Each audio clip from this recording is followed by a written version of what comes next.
Hey guys, how you doing? Welcome back to the channel. My name's Kino and we're back here in Kaylapolis. Thank you very much for joining me. Now today I want to show you around one of the places that's really important to me in the world of Kaylapolis. And no, it's not this brand new brewing station that I've built, because I will show you this at some point. But it's not even in my main base where we are now. So we're going to have to take a short flight away, just over to the south, to go over to where I've got all of my villager farms. And if we fly off over this way, I'll speed this up. We'll make our way down to the villager farms. Now the reason they're so far away is because I didn't want villagers in my main base, because then I didn't want raids and things. So I've kept all this separate. I do come here quite a lot. As you can see, we follow this monorail. We get here at the perfect time because the sun's going down. You can see that out on the edge of the desert, like a big oasis, this villager farm, villager breeder, all stands up for everyone to see. And it's a great location over here because it's in the middle of all the places I frequent. So as you can see, the monorail that we took behind us here, that's where we just came from the main base. This one goes out to far, far away lands. And then over to the left, over there, you've got the Treehouse Village, which goes off to the Prismarine and the Underwater City. So, it looks amazing. But now I've had a little bit of sleep, let's have a look during the day and see what this place is like. We'll switch over, no inventory. And we're going to start off here at the train station. So this is the way that you would arrive if you were at the train station. We're just coming through this little path, and as you can see, I've kept the colour palette the same, all the acacia, because it matches the area. This entrance I had to mob proof because the mobs do keep bashing down my door, so we just put some trapdoors underneath here so that it's less than 2 blocks. That way they stop beating down my doors. Over to the right, I've just added this area here, and I'll show you what it's for, but it's sort of up on the stilts over the water, and it looks pretty cool. And again, I've followed the same palette, so the acacia wood with the acacia planks, and it's kind of what I had in the area, and that's how I like to build in Minecraft, to keep it very localized, very sort of, I suppose, easy. I like to keep it so that all of my products are easy to source nearby. So as we look down here, this is my villager trading hall. Each one of these little shops has different villager in, and up here is all of the new bit that I've just put in.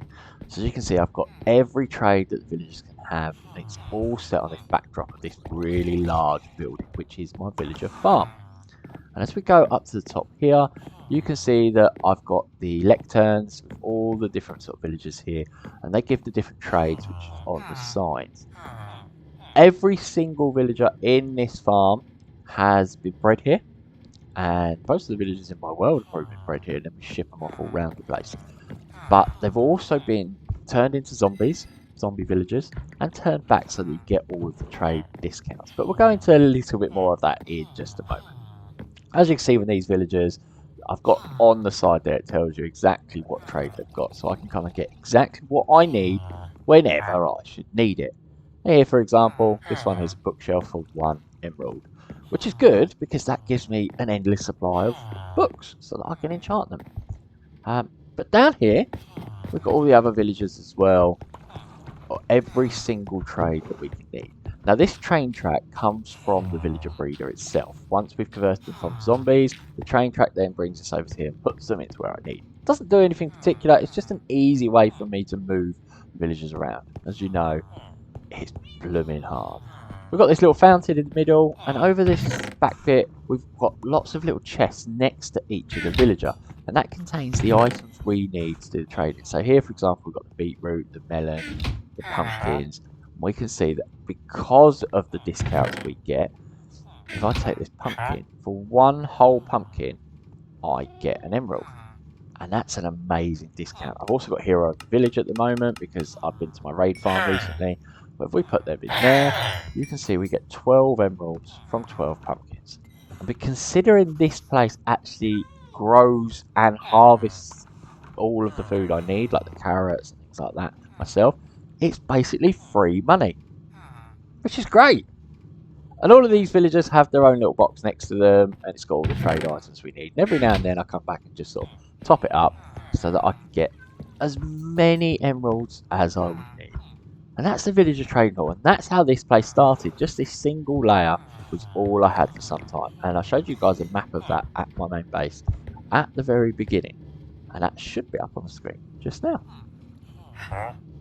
As you can see, we've got lots of these trades. Now, where did these villagers come from and where did they go? Over this section here. So this section is my main farm. This is where we generate most of the food stuff that it comes from. And it's large, it's 5 stories high. Everything's a working farm apart from the very top floor, which I've got a little bit of a base that I do need to put some work into at the moment. But these are my villager farms. As you can see, we use the simple villager farming methods. So at the bottom here we've got corn. Now these villagers will harvest this wheat, this corn, and as they harvest it, their inventory's full, it drops on the floor. We've got the hopper mine carts running underneath, picking up everything they need to pick up. Why is this guy staring at the floor? Hello? Hello? Doesn't seem to be harvesting. Anyhow, so that's that floor there. So as we come around the back here, oh, see, I've got this little staircase that takes up the top there. I like that. Lots of little detail we've put here. But as we come around the back, you can see the first of our kelp farms. And this kelp, I can assure you, is all the way up to the top. It's about 22 blocks high. And when the observer spots it, it just kicks down the kelp and the kelp gets harvested. And there's 4 of these. There's 2 at the bottom here. And then above, there is another 2. And to get up and down the stairs, we use these bubble columns. And each one of these is labelled to the floor you need to go. And then there's a drop-in one in the middle. So we want to go to the first floor. So you pop into number 1, shoots you up into here, and we come out. So there's the top of the kelp farm. And on this floor, we have also got wheat farm. We've also got the corn farm. This runs on exactly the same principle. So each one of these, look at that view, that's much better. Each one of these has a hopper minecart running underneath and just collects everything we need. We'll come back around this side and that's the other side of the kelp farm. Now we want to get to the next floor. So all we do is we drop down here, we jump out, and here we need floor 2 or 3. No, we've just been, oh, where we go? Yeah, we need floor 2 now. Silly me. So as we come up here, you can see the start of the next kelp farm. So they're stackable on top of each other.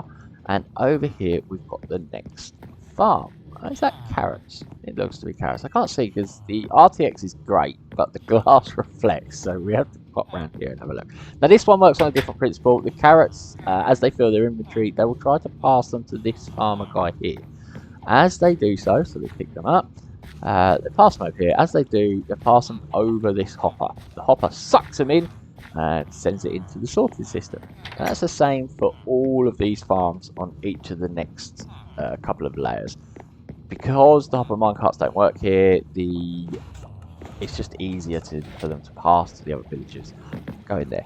I will show you a quick tutorial on those. I'm going to put a short up at some point, and we'll go into detail a little bit more about it in the next few weeks as well, when we come over here and do some more tutorials. Now on this floor, again, this is where we start getting a bit uniform. It's exactly the same as the floor below, apart from this edge bit out here. But this one is oh, what are these? Oh, potatoes. Potatoes. Couldn't even tell what it was.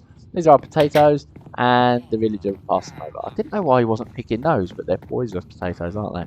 Good villager. Well done, villager. And here's our kelp farm. And we can drop back down into the water. And then we're going to need the 4th floor now, which is the last floor of the villager farms. And on this floor here, we've got the very top of the kelp, and this will be radishes, which are absolutely useless other than to trade with my villagers down below, which is why I've got the radishes up here. I trade my villagers down here. 1 radish is 1 emerald, which I think you'll agree is a fantastic return. But I have enough emeralds now to build, well, about a gazillion things. So inside here, in the back here, we've got all the automatic sorters. We've got automatic unloaders, we've got automatic droppers, and everything drops into a water stream, which runs underneath of here, underneath our feet. And it goes all the way around here, past the villager breeder, and into this section here. Now, I've had to put these trapdoors, because every now and then chickens get stuck down there for some reason. And you just saw the items fly past, and they went up into the chute there, which is a water column. And I'll show you where this goes. We come around here on top of this building. So we go back into the villager farm. No, the villager trading hall, sorry. And underneath here, this is where the water comes out into this hopper. Now, again, I've had to put a trapdoor up here because of the amount of chickens that do get stuck. But if we drop into here, this is where everything comes. We've got an automatic sorter behind, and it sorts all of our wheat, our seeds, our carrots, our radishes, potatoes. There's the radishes. Oh, that's the last section. This section here should be kelp, and that keeps a constant store of everything. This last section, we do have lots of eggs and chicken and feathers. And the reason being, this is no skill whatsoever. The reason being is in this water source that goes underneath the water column, somewhere I've got 3 chickens trapped, and they generate a lot of eggs and a lot of other chickens that then tend to die, but the original 3 seem to be there forever. Now when these fill up, obviously I come and steal from them quite often and utilise them and buy emeralds with them. I've also got a bone meal generator. Oh, fireworks, pretty. A bone meal generator this side. We just put the sort of excess stuff in there, and that makes bone meal as and when I need that. And that is how we use the villager farm. So all of that massive structure there generates so much food that I don't even need. Now here's my villager breeder. You can't see it at the moment. Oh, it's because of the ray tracing. Oh, I can assure you that normally you can, as you see in there, I don't leave my villagers in the dark. I'm not that cruel. But I have got a villager breeder on my tutorial. Got a couple, got one on the shorts as well. It is a really simple design. And this is just an emergency exit. I can get in and out. Here I keep the beds because I do need to place lots of beds in this area here when I'm trying to breed villagers. Because of the amount of villagers here, they don't all have a bed. This section here is how I use to actually extend onto the train cart and send the villagers wherever we should need them. But it is a bit dark, so why don't we get some sleep? Now I've had some sleep and it's daylight, we'll drop back into vanilla Minecraft. Now, as I said, this area here is a lot lighter, and I can show you. See, look, I do let my villagers have light. Look, they have light. They're not in the dark. But this area, I have to show you in vanilla Minecraft because of the way ray tracing works and because of the way I've done my lighting. And I'll explain that in just a second. But if we pop down here, which is the other side we were, we'll go through this acacia sort of walkway down into the strip. And I can show you down the bottom here, I haven't got any lighting because all my light is hidden under these trapdoors. And these trapdoors still emit light, so the glowstone lights it up absolutely perfectly. Now with ray tracing, the trapdoors do block the light, so we can't see down here. So we are in vanilla. Now, the villager breeder drops the villagers down into here, they fall down into this minecart. I then let them grow up, and I shoot them over to this area where they meet my friend Zombie. And Zombie sits down here, and when I lift the glass up, Zombie does attack whatever villager is in these minecarts. Then, once he turns them into a zombie villager, we use items out of this chest, and we set it free. We turn it back, change it back, and that's how we get all of our discounts. We then use the minecarts to bring them over into this area, where we have all of the villager trades here set up, and we can just sort of change them to whatever villager that we need them to by placing it on this block.